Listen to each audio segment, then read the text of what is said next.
Welcome to our channel. Today we how to log into Zelle and banking app, secure fix step by step clearly. Open your banking app on your mobile device. Locate the login section on the home screen. Enter your username in the designated field. Next, input your password carefully. If prompted, complete any additional security measures, such as two-factor authentication. Once logged in, navigate to the Payments or Transfers section of the app. Look for the option labeled Zelle or Send Money. Tap on the Zelle icon or link.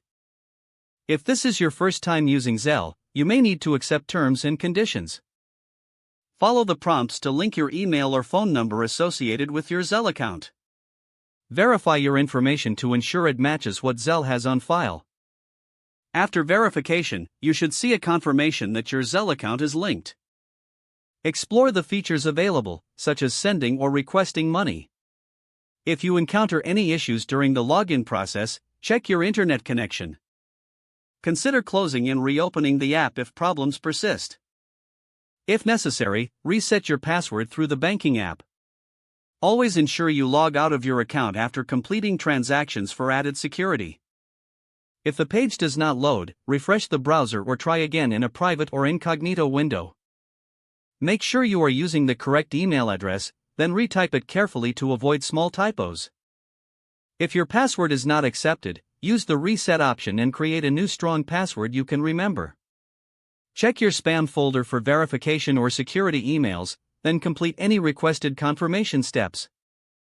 Enable two-factor authentication if available to improve account security and reduce unauthorized access risk. After signing in, review your profile details so your contact information and settings are accurate and current. If you see an error message, note it down and try again after restarting your device and internet connection. Log out when you finish, especially on shared devices, to keep your account and payment information secure. If the page does not load, refresh the browser or try again in a private or incognito window. Make sure you are using the correct email address, then retype it carefully to avoid small typos. If your password is not accepted, use the reset option and create a new strong password you can. Check your spam folder for verification or security emails, then complete any requested confirmation step. Don't forget to like this video and subscribe to our channel for more step-by-step tech guides.